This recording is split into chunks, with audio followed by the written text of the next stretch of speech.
This is the Authority Company Podcast, conversations with leaders that are designing our future. Hola, I'm Joe Pardivila, and today I'm joined by an absolute legend of the staffing industry. His name is Monte Block, and he is the author of the new book, The Building Blocks of Success, an inside look at the technical contract staffing industry. Not to date Monte or anything, but he's been in the industry for over 50 years, including the last 30, running his own company, Equilium. We're going to dig into the book a little bit. We're going to talk about the impact of his father on his career, how his kids are following his footsteps, and what it's like running a contract staffing industry in 2025.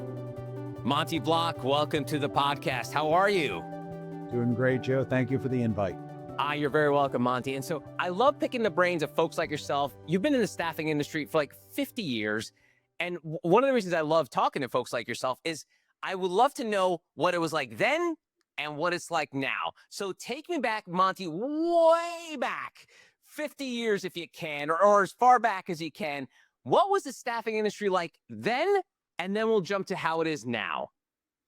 That's a great question. It's something I love talking about. My upbringing, I was a pretty smart kid in Brooklyn, and was in the IGC, intelligently gifted children class and all that. But when I hit college, I stumbled, and I didn't really know what I wanted to do. And I actually took 5 years going through college, and I never really knew what my dad did for a living.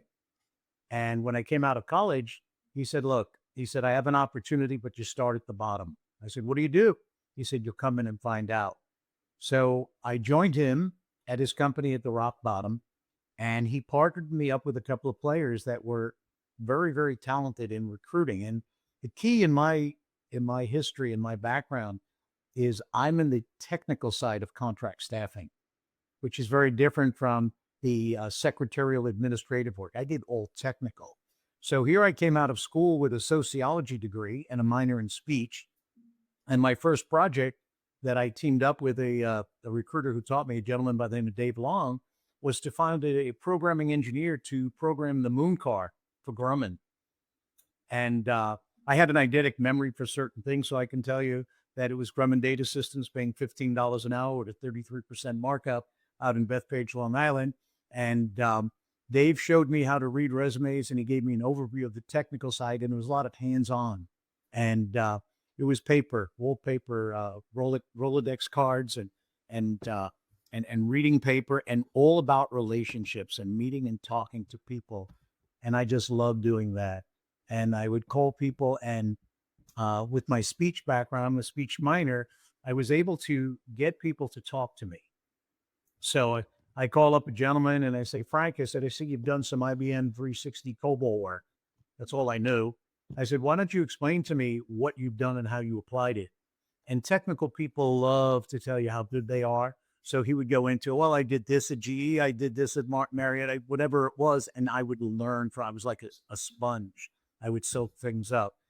And that's how I started. And this guy, Frank, was my first placement at Grumman Data Systems, and he programmed the moon car back in 1976 to drive around. That was my first placement. Wow. All right. Before we get into what it's like now, I have to point out, Monte, what a terrible son you must have been if you didn't know what your father did until you graduated from college. What was that conversation? Was your dad ready to, like, old school, like, slap you behind the head, like, now you're asking what I do for a living?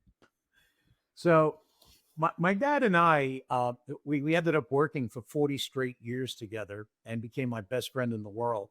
I really didn't know my father growing up because he was a contract engineer.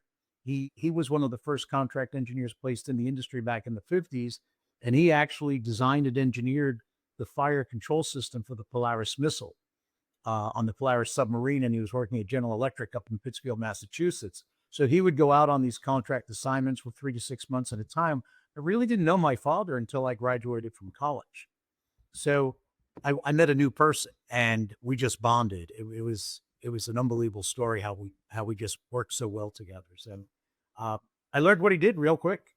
I bet you did. All right. So way back in the olden times, it was pen and paper and a lot of face to face. Fast forward now, 50 years.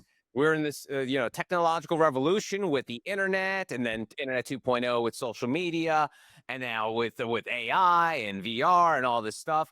How different is it now as opposed to is it back then?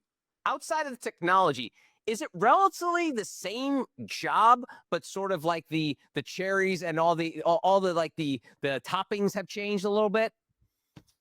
So I talk about that a lot in my book, and I when I speak at conferences. So there's a common thread here, in my passion for the industry comes through all the time, and you got to be passionate about what you do, and in that passion, you have to want to create relationships, and that has never changed from day one. If you don't want to create a relationship back then in the 70s or today in the 2020s, you're not going to be successful. And to be successful and create a relationship, you have to speak to people. You have to communicate. So AI is good and all the technology is good. But when I speak and I train recruiters or salespeople, and I say to them, if you're going to send emails and text messages and things like that, you're not creating a relationship. You have to talk to people. That's the hook I talk about. You got to get them to like you as a person, and then it's endless. And you got to be passionate and want to work. And there's no stopping you once you're passionate and you want to work. You can go on forever and make a lot of money in this industry and make people a lot of money and make a lot of people wealthy, both in their profession and financially. So that has never changed in anything that we do. Wow. All right. So the argument to the way, the old school way of like the one-on-one and having these personal interactions is, how do you scale that? Like, how do you grow? Because there's only one Monte Block. There's only one. And then obviously your father, Jerry, but like, how does a company grow for that? Because at that point, early on, you're working with dad and then you went out and started your own company. How were you able to scale up from it being just, it's not just me, it's the team around me? So that's we can start historically. So in my first basic 20 years, I worked for a publicly held company, and I was many levels under Jerry, and I grew quickly. And so Jerry and I, when I started with the company, this publicly held company in 1976, they were worth $55 million. When I left them in 1995, they were worth $2 billion, and the majority of that was off of my sales and marketing with Jerry. And I found ways to find people that were like me, people who were competitive and passionate and wanted to make money. And there's a price to pay sometimes for that.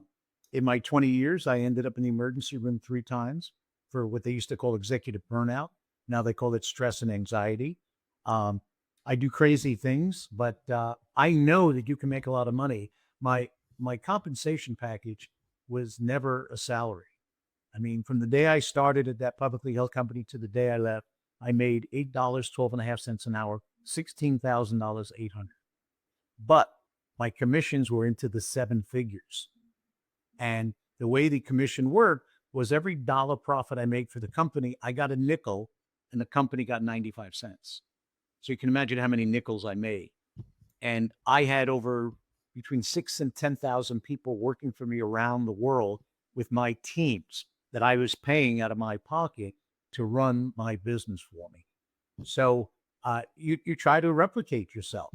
And Jerry and I worked so close together in those first 20 years at that publicly held company. I found people to do it. And one of my secrets, and people don't believe this, but I still do it till today, is my travel. Because relationship, right? You got to go out and you got to press the flesh and meet people and show them your faces. And so my success in the early years was in 2 industries, the nuclear power industry and the information technology industry. I placed engineers and technicians on every nuclear power plant in this country and 20 overseas units. I started them up, I tested them and made sure they were safe. I had teams that I would move around. And in information technology, I worked with AT&T and Bell Labs and IBM, and I did all of the advanced communication service networks, all of the data phones, all of the communication systems with them. And those were my 2 big areas, all technology based. And I had people that were working for me doing this. So I used to fly around the country, and I used to do the West Coast in one day. And people say, how do you do that? My big jobs were in San Francisco, down in San Diego, Phoenix, Arizona, Houston, Texas, and Chicago. So I used to take the first flight out to the West Coast in the morning and take the red eye back that night and be back at work at 6 o'clock the next morning. I would never fly on company time because to me it was a waste. But that was me. And I still do that today. Wow. Let me ask you, Monty, as someone who's, again, and we're probably going to overuse the phrase old school, but someone who's old school like you, likes to press the flesh, shake hands, kiss babies. Was the pandemic your kryptonite that during this incredible run that you've had in this industry, that one day a switch was literally switched off that said, no air travel, no one's going anywhere, no one wants to see anyone face to face? What were those years like for you? Because it seems like that, it's like Superman's kryptonite. That was your kryptonite. I can only imagine. Not really. So I have an interesting response to that. Everything's about investing, right? Return on investment. So all the years that I invested my time meeting people and whatnot, now when I called up someone to do work for them because I couldn't meet them, they knew me. So my investment was made. And our industry, and a lot of people don't know this, who do you think provided the truck drivers to deliver the food to the grocery stores? Contract staffing. Who, when they came out with the vaccine, who were the production people at all the medical companies to make the vials and the needles at Becton Dickinson and whatnot to put the production out for the vaccines? Contract staffing. And then, because and I'll tell you, one of the keys to my success that Jerry taught me early on in healthcare, who was giving the vaccinations to all the people? My nurses. So when the state of New York needed people to give vaccinations with another group of companies that I was close with, we won a state of New York contract. And they gave me 3 weeks to come up with 800 nurses, 500 pharmacists and pharm techs, EMTs, and paramedics to vaccinate the entire state of New York. And we did it. And my partner company came up with the hospitality people to run the lines and do the paperwork, ran for 2 years, and we came up with an unbelievable strategy. We had a 100% fill rate and no turnover. So the investment of time I made in meeting the people, now when I called up, say, yeah, I remember you, Monty, you came to see me. So even though I couldn't see them, the seeds were planted. And that came back. We had a phenomenal few years between all of our different companies. And just to touch on it, I'll take it as deep as you want. Jerry taught me early on that the key to success is to diversify in technical staffing. So you never get caught in one industry going up or down. So my companies today, the Quillingham has 5 or 4 basic companies underneath. It's got a healthcare staffing company, which is Joint Commission certified. I have a top secret government staffing company, which I hold a top secret clearance for. I have an engineering company for engineers, designers, architects. I have an industrial staffing company that my wife owns. It's a woman business enterprise with diversity spend. I have a payroll staffing company and a networking company for data centers all around the country. So whatever industry is up, I've never been down. So what Jerry taught me 48 years ago still works today. Wow. And I guess those 45 years of sweat equity paid off during the pandemic too, because you didn't have to start from scratch, right? That's right. And we had a great few years in there, and it went on, and everything that we've done paid off. You're right. That's awesome. Awesome. Let's talk about some of your philosophy, because in the book you write and you talk about hire quick, fire quicker. I don't know if that came from the old man, or how did you refine that philosophy over time? Well, that's like the catch-all phrase for a lot of things. So in running a business, and I'm a student of some great businessmen, and I watch big companies, and I also watch successful business people like Sandy Weil and Jack Welch, and I read their books and stuff. Because one of the things I did the first month that I went to work with Jerry at the publicly held company, I said, I don't understand business. And I went back and I enlisted for my MBA. So I worked 8 hours in the office, and then from 6 to 10, 4 nights a week, I went to business school down at Pace University. And I did that for the first 2 years. And in 5 years, I got my MBA, and I wrote my master thesis alternative on the contract staffing business. And in doing that, I learned so much about business so quickly to get to where I was going. And it just all fell into place for me in what I did. And when I learned about people is, like Jack Welch used to say, look to replace the bottom 10% of your people every year. And I turned that around to say, I don't want anyone working for me that's working just hard enough not to get fired, because that's not the people I want in my organization. I made a lot of money in selling and marketing for my first company and in my business. And I do that because I allow people to make a lot of money. I want my people to make a lot of money, and I give them the vehicle to make it. If they're not making a lot of money, then they're failing because I'm giving them everything that they need. So, one quick story. So, I hired a healthcare staffing recruiter, and at the end of the interview, I said to him, "Tell me what I can expect from you. You're coming to work for me." He said, "I'll give you 4 contract hires a month and 1 direct placement a month, guaranteed." So after 60 days, I called him in and I said, "You fired yourself." He said, "What do you mean I fired myself?" I said, I took out my notes. I said, "You guaranteed me 4 contract hires and 1 direct placement. You've been here 60 days. You put no one on the payroll." I said, "So you fired yourself. You didn't live up to your own numbers. I didn't give you those numbers. You gave them to me. So you're done." And interestingly, that type of person had a very interesting answer. He said, "Can you keep me for another 30 days so I can get unemployment insurance?"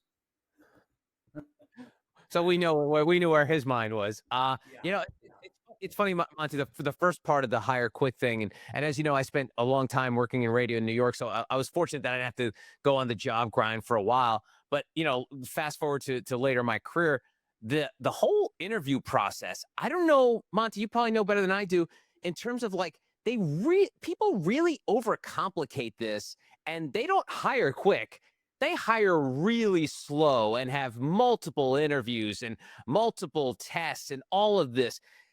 Why do you think industries have embraced this sort of hire slower mentality, sort of the reverse of what you do when it comes to bringing people on board? Ignorance, ignorance, ignorance. I'll tell you two quick stories that are some of my favorites, and I think they're in the book as well. So I always ask the question when people tell me about their interviewing process, and you're right, handwriting analysis, MMPI, I said, "What does it mean?" I said, "You really think a candidate is going to give you a reference that's bad?" I said, "References mean nothing to me. I want to sit down. I want to talk to the person. I want to see how you interact. I want to give you a situation. What would you do in this? I mean, if you're competitive, if you're aggressive, if you can think on your feet, if you can BS me, that's great because that's what selling's about, being aggressive and being friendly and stuff." And I hire off my gut. And when I hire off my gut, I'm extremely successful at that. And I read people pretty quickly. So I talk about that and I say, "I don't need your resume. I don't need you to tell me oh, you're my kind of person." So back in 1984, one of the mega companies called me in for an interview, the CEO, and he started with a handwriting analysis. And then he wanted me to become president of technical services to bring the administrative staffing. He wanted me to be the technical side. And so I started in 76. This was 84. And I had, some years under my belt. And I went through all of his interviews, HR and this and that, and with him and stuff, and called me in after 8 hours, the end of the day. He looked at me and he said, "You're like the best candidate I've ever seen. You know things about the technical industry that we never even thought of, word-based comp rates and mod factors." And we went through all these things. And I said, "Yeah." He said, "But I can't hire you." I said, "Why?" "You failed the handwriting test." I said, "Really?" I said, "I don't write cursive. I only print. I don't write cursive." He said, "Well, that's why you failed the test." He says, "And look," he said, "I don't think you're going to make it in this industry." Well, here I am 48 years later, and he was fired a year later. So Wow. what should I Yeah, say? it is crazy. And you mentioned references. I feel like a lot of hiring managers and recruiters are really leaning into like, you need a minimum of 5 references. And it's like you said, you're going to get like either someone you're close with, someone you're friendly with. I mean, you almost don't want to hear from those people. You'd rather get references from people who don't like you, right? Right? It's almost like the enemy of my enemy. Yeah, but even so, what's a reference worth? I mean, there could be a personality conflict, a chemistry conflict. Maybe the person I give people chances, I give them opportunities. And I like people who are competitive in athletics. They want to win. I want somebody who maybe has like a family or responsibilities. They want to make money. They want to get rid of their bills. This is a commission-based business. I mean, the more people you put out, the more profit you make, the more money you make. So during the nursing COVID program, I had 3 recruiters that made over $300,000 a year in commission. Wow. They paid off their mortgages. They paid off their car loans. They made investments towards their kids. Those are the people I want working for me. And I called each and every one of them up at the end of the year. And I said, I just saw your W-2 for this year. And they said, are you going to fire me? I said, no, I'm congratulating you. Great job. Do more. Have another year like that. That's where I come from. Those are the people I want. Don't waste my time with the stupid questions and who are your references. Why did you leave this job? What are you going to do for me? I'm going to say to you, give me 6 engineers. Where are you going to go look for them? How are you going to find them? Well, I'm going to go down to the church and I'm going to post up things. I'm going to go out there. I'm going to do that. I'm going to go to this conference. I'm not going to sign up because I don't want to waste your money, but I'm going to work the bar every night. And I'll pay for it because I know I'm going to find people. Those are the people I want working. That's awesome. That's awesome. And speaking of people who work for you, unlike you as a young person, Monte, your children have decided to follow your footsteps and join the industry. So it's safe to assume they knew what Dad was doing when they started? So, yes, but so I have 3 beautiful children, Bradley, Shannon, and Jourdan. And they grew up in the business because Jerry and I would talk the business all the time with my wife, Linda, who was part of the business as well. And they would come in and help us. They would pull resumes. They would file resumes. They would do proposals with us. They grew up in the business. When they were, one of them went over to Barcelona for a study abroad. And I needed 50 college students to work for 100 days, Memorial Day to Labor Day. And they recruited from Barcelona. So they grew up in the business, which was different than I because they experienced it, but I didn't give it to them. And that's a big part of my book and my upbringing. So when I started my own company in 95, Jerry had retired from the big company, and then he was 65 at the time. And he went on to work another 20 years with me to help me build this company up. And he said to me, look, he said, I've seen a lot of companies just implode over time. So as we started going in year 4 or 5, we brought in some very intelligent lawyers for exit strategies, and we memorialized things like prenups before the kids had partners and stuff. And the kids, I call them the kids, they're 40, 38, and 36 right now. They have to earn their right into the company. And I control the levers. So I can pull the lever and move stock to them, and they have to earn it. So nothing was handed to them. And just like me, we joke and we work half days, 12 hours a day. That's that half day. And we talk business all the time, vacation in the pool, on planes all the time. And they've earned their way, but they had the benefit of Jerry teaching them and working with me and with Linda to learn the business. And they've gotten their own accolades by industry as 40 people under the age of 40, most influential people in the staffing industry. Shannon just won an award for the most influential women, people power, 150 women in the business. Jourdan is known as one of the big chief information officers. That's only part of his job, and he attends all the meetings. And Bradley, being chief visionary, he's out in the YPOs and stuff, and they have their own respect, and they're doing great. That's awesome. Well, it sounds like Mom and Dad did a good job there. And talking about your half days being 12 hours, how does that translate into company culture? Let's get squishy here, Monte, in terms of not everyone's going to put in a half day, 12 hours, unless that's what you either, without sounding too harsh, demand or expect. Which direction do you lean? Is it a demand, expect? Tell me about that. So you learn to set by example. So from day one, when I moved into the office, I was moving furniture, polishing furniture, and thin garbage cans. That's the way I was brought up. I don't ask anyone to do anything that I wouldn't do. When I travel, getting up early, coming back late, putting in a long day, that's what I do. And I don't expect my people to go out on a business trip and play golf for 2 days or, have fun, so to speak. I want you to enjoy what you do, but it's all about production. So if you're producing, I don't care what you do. You're salaried people. And if I send you a text on the weekend or at night, if it's important, I expect you to answer me. Not to wait. If I send you something at Friday at 5:00 in the afternoon and you answer me on Monday, well, we got a problem here. So I don't really monitor it, but I have my finger on the pulse of what's going on. And people know if you want to work with me, because I don't think that anybody works for me. I always say you work with me. We can be a great team, but we've got to work together. And we do that. So that's how I watch people. And I just talk about production and I hand them their big paychecks and I smile and I say thank you. Just if you don't mind role playing a little bit, what if you, Monty, you sent me a text Friday at 5 o'clock and I was enjoying happy hour at the local hula hands, and I was like, I'll just get back to Monty on Monday. What would that conversation be like, said Monday morning? Well, it really depends on the urgency of the message, right? So Super urgent, really urgent on Friday, 5 o'clock. I would say, Joe, I think we got a problem here. You're not my kind of guy. I said, Joe, we've got to be dynamic. We've got to respond when clients want us to. We've got to make decisions. And I've won some very big contracts at midnight on Saturday night. I said, if you're a 9 to 5 guy, I'll help you get a government job. Go work for the government. I said, when that phone vibrates or rings and you see it's me, you better pick it up, because that's how I work.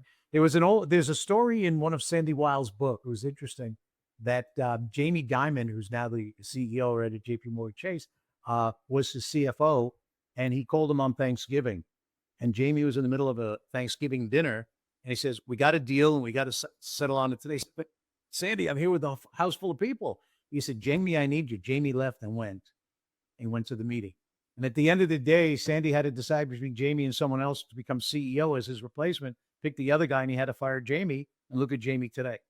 So I would see those people that respond to me, and they become part of my core group, my nuclear group, my family of people that I work with.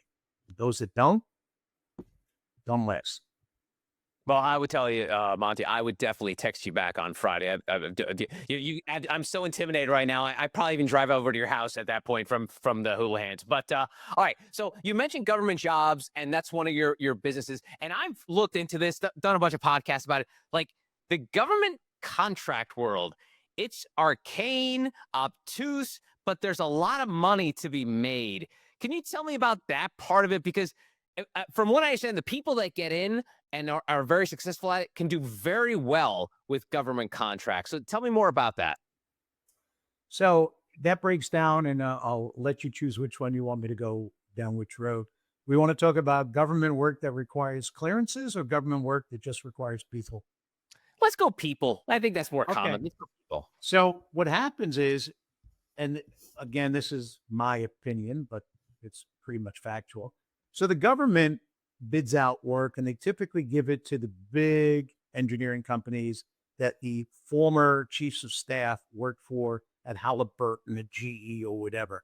You're never going to get a primary job with the government because there's just too much relationships going on. So what I found very successful was I tracked the jobs and who they get subcontracted to, and they're basically statement of work jobs. So like after we overtook Baghdad in Iraq, part of the commitment from our government in the Green Zone was to rebuild Baghdad. And there were 3 levels of engineering companies from the government down that were looking for electrical engineers to go over and do a power grid study on what it would take to energize Baghdad. And nobody in these 3 companies wanted to go over.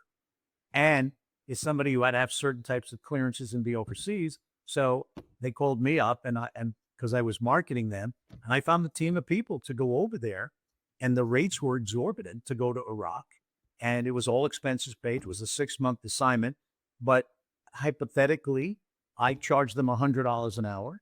Then that engineering company charged the next one $200 an hour. By the time we got to the primary, they charged the government $1,000 an hour for my person. Very lucrative. And it was funny because Sadiq, won't give you his last name, called me up when he got over there. He said, Monty, he said, this place is in ruins. The hotel has holes in the windows. Everything is bombed out. I said, where did you think I was sending you to? He said, come on. That's why I'm paying you $100 an hour. Do your damn work, 72 hours a week. You're going to make $7,000 a week for 6 months. Enjoy it. He says, you're right. Wow. Was he expecting there to be a 4 seasons there? I mean, I jokingly said, with all the moguls and stuff, go out and practice your golf game, hitting it out of the big holes and stuff. And he did a great job. So we set. That's awesome. Not that you'd want to ever help another staffing agency, but because you've done this for so long, if you were to start now, like what if we severanced you? If we put we planted something in your brain and you had no knowledge of the last 50 years, what would you give someone as advice when it comes to starting a staffing agency right now in 2025?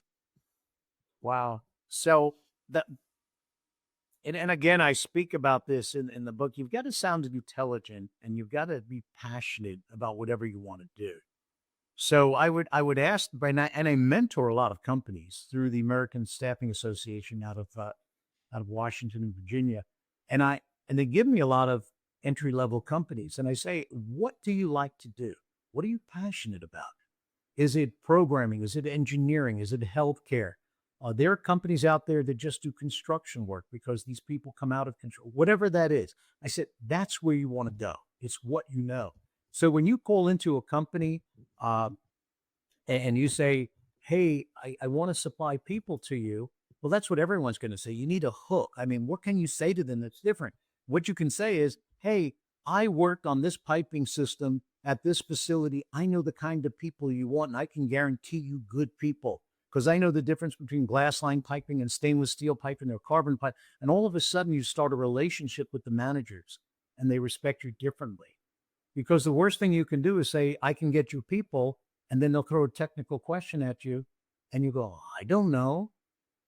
And I run into that a lot with my intermediaries and stuff.